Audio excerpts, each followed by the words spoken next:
Unit 7 এর অর্থাৎ dual nature of matter রেডিয়েশনের এটা 4th ক্লাস। আজকে পড়ানোর টপিক হলো আলোক তড়িৎ কোষ বা ফটো ইলেকট্রিক সেল। আলোক তড়িৎ কোষ, এখানে আমরা যে টপিকগুলো পড়বো দেখে নাও। আলোক তড়িৎ কোষ কাকে বলে, মানে ডেফিনেশন করতে হবে। আলোক তড়িৎ কোষের শ্রেণী বিভাগ কত প্রকারের, প্রত্যেক প্রকারের আমরা ডিটেলস করবো। তারপরে আলোক তড়িৎ কোষের ব্যবহার। তো বোর্ডে দেখো তোমাদের লেখা আছে যে আলোক তড়িৎ কোষ মূলত দু রকমের হয়। এটা বডির বই না, মহানন্দ দাসের বইটা বললে একটু ভালো হয়। আলোক তড়িৎ কোষ বা ফটো ইলেকট্রিক এফেক্ট দু প্রকারের হয়। কি কি? একটা হচ্ছে আলোক তড়িৎ নিঃসারক কোষ বা ফটো এমিটিভ সেল, ফটো এমিটিভ সেল বা এমিসিভ সেল। আরেকটি হলো আলোক ভোল্টীয় কোষ বা ফটো ভোল্টিক সেল। এবার আমরা প্রথম ভাগে আসি, আলোক তড়িৎ নিঃসারক কোষ বা ফটো এমিসিভ সেল। এটা কি? এটা আবার দু রকমের। একটা হচ্ছে বায়ুশূন্য আলোক তড়িৎ কোষ আর একটি গ্যাসপূর্ণ আলোক তড়িৎ কোষ। বায়ুশূন্য এবং গ্যাসপূর্ণ। আচ্ছা, এটা কেমন তোমরা একটু খেয়াল করে দেখো ছবিটা। নর্মালি আলোক তড়িৎের ক্ষেত্রে যে ছবিটা আছে সেই ছবিটা এখানে দেখানো হয়েছে। তো এক্ষেত্রে কি হচ্ছে যে একবর্ণীয় আলো ধাতব প্লেটের উপর পড়ছে, সেখান থেকে ইলেকট্রন বের হচ্ছে, ইলেকট্রনটা সংগ্রাহক প্লেট কর্তৃক বাহ্যিক তড়িৎদ্বারের দ্বারা গৃহীত হচ্ছে, ফলে এখানে আলো তড়িৎ প্রবাহমাত্রা পাচ্ছে। অর্থাৎ আলো পড়ছে, ইলেকট্রন বেরিয়ে যাচ্ছে, তড়িৎদ্বার ইলেকট্রনটাকে গ্রহণ করছে, ইলেকট্রন বর্তনীর মধ্য দিয়ে যাচ্ছে, ফলে আলো তড়িৎ প্রবাহমাত্রা হচ্ছে। যদি এই টোটাল পাওয়ার সিস্টেমটা যদি বায়ুশূন্য অবস্থায় থাকে, এবং এক্ষেত্রে দেখো আলো থেকে ইলেকট্রন পাওয়া যাচ্ছে বা তড়িৎ পাওয়া যাচ্ছে, তাহলে এটা একটা আলোক তড়িৎ কোষ বলতে পারি। আলোক তড়িৎ কোষটা কি? আলোক তড়িৎ কোষটা হচ্ছে একটা ব্যবস্থা, এমন একটা কোষ যার উপর আলো পড়লে সেখান থেকে ইলেকট্রন তৈরি হয়ে তড়িৎ প্রবাহ তৈরি হতে পারে। অর্থাৎ আলো থেকে তড়িৎ পাওয়ার জন্যই তো আলোক তড়িৎ কোষ নাম দেওয়া হয়েছে। অর্থাৎ আলো পড়লে ইলেকট্রন বেরিয়ে যাবে, ইলেকট্রন বেরিয়ে এলে ইলেকট্রনটাকে যদি একটি বর্তনীর মধ্যে চালনা করা হয়, চালনা করার ব্যবস্থাপনা তৈরি করা হয়, তাহলে তড়িৎ প্রবাহ পাওয়া যাবে। অর্থাৎ আলো থেকে তড়িৎ প্রবাহ পাওয়া যাচ্ছে এই ব্যবস্থাপনার সাহায্যে। এই জন্য এটাকে আমরা কি বলছি? আলোক তড়িৎ কোষ। এবং এই সিস্টেমটার মধ্যে টোটালটা যদি বায়ুটা না থাকে, ফাঁকা স্থান থাকে, তাহলে এটাকে আমরা বলবো বায়ুশূন্য আলোক তড়িৎ কোষ। আর এই সংস্থার মধ্যে যদি গ্যাসকে আবদ্ধ রাখা হয়, তাহলে সেটাকে আমরা বলবো গ্যাসপূর্ণ আলোক তড়িৎ কোষ। এখন তোমাকে যদি বলা হয় যে বায়ুশূন্য এবং গ্যাসপূর্ণ এই দু প্রকার আলোক তড়িৎ কোষের মধ্যে কোনটি থেকে বেশি পরিমাণ তড়িৎ প্রবাহমাত্রা পাওয়া যেতে পারে, তখন আমরা কি বলবো? দেখো, বায়ুশূন্যর ক্ষেত্রে ধাতব গ্লাসের উপর আলো পড়ছে, ইলেকট্রন বেরিয়ে যাচ্ছে, ইলেকট্রন গৃহীত হচ্ছে, তড়িৎ প্রবাহ পাওয়া যাচ্ছে। গ্যাসপূর্ণর ক্ষেত্রে খেয়াল করো, এর মধ্যে যে গ্যাসটা আছে, যখন এই ধাতব গ্লাসের উপর আলো পড়ার পর ইলেকট্রন উৎপন্ন হবে, সেই ইলেকট্রনটা যখন গ্যাসের মধ্য দিয়ে যাবে, তখন কিছু পরিমাণ গ্যাসও আয়নিত হবে, ফলে এখানে বেশি পরিমাণ ইলেকট্রনের মুভমেন্ট হবে, ফলে তড়িৎ প্রবাহমাত্রার মান অপেক্ষাকৃত বৃদ্ধি পাবে।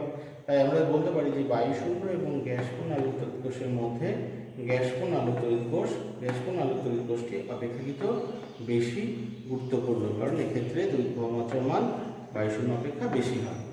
অন্যদিকে আমরা চলে আসি এবার আলোক ভোল্টীয় কোষ বা ফটোভোল্টিক সেল।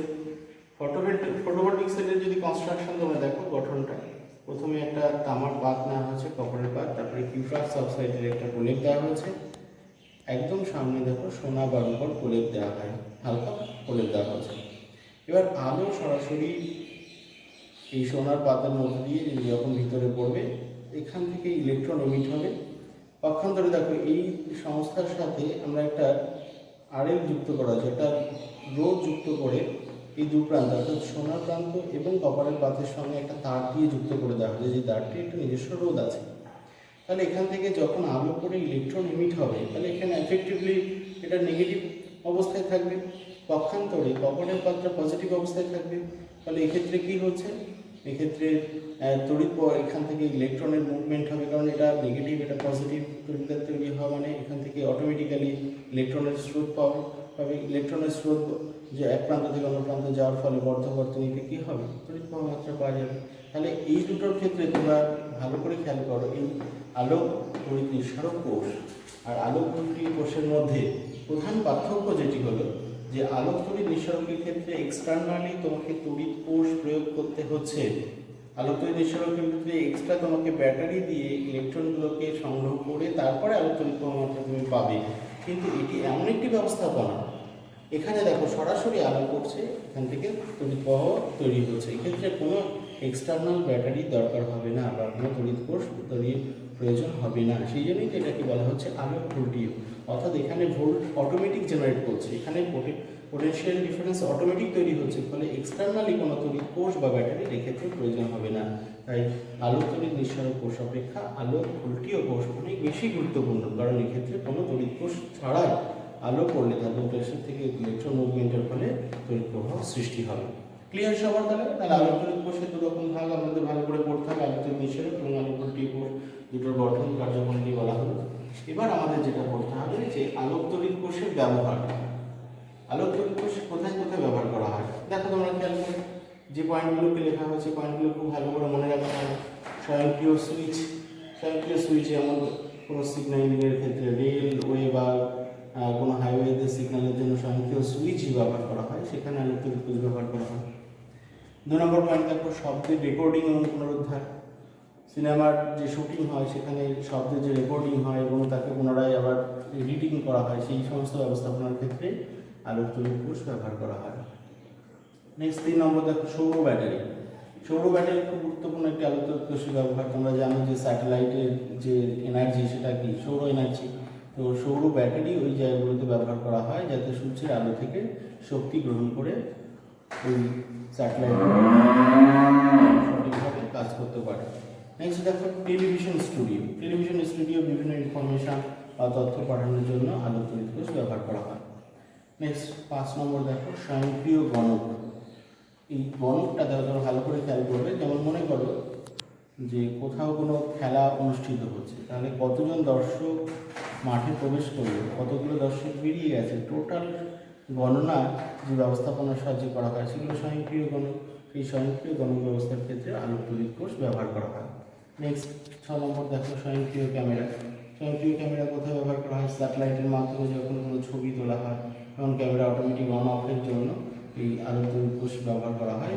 এই আলোক তড়িৎ কোষের ব্যবহারিক প্রয়োগে ক্যামেরা তৈরি করা হয়। স্বয়ংক্রিয় ক্যামেরার খুব গুরুত্বপূর্ণ প্রয়োগ আছে। এছাড়াও তুমি আরেকটি পদ্ধতি আমি কথা বলবো, এটা দেখো বেলিনোগ্রাম। বেলিনোগ্রাম কি এক দেশ থেকে বা এক মহাদেশ থেকে অন্য একটি মহাদেশে সবথেকে কম সময়ে কোনো তথ্য বা ইনফরমেশন পাঠানোর জন্য যে ব্যবস্থাপনা ব্যবহার করা হয় বেলিনোগ্রাম, বা কোনো সিনেমাকে, মেইনলি সিনেমা, এক দেশ থেকে অন্য দেশের সিনেমাকে পাঠানোর জন্য যে ব্যবস্থাপনা ব্যবহার করা হয় তাকে বেলিনোগ্রাম বলা হয়। এই বেলিনোগ্রাম ব্যবস্থাপনার ক্ষেত্রেও আলোক তড়িৎ কোষ ব্যবহার করা হয়।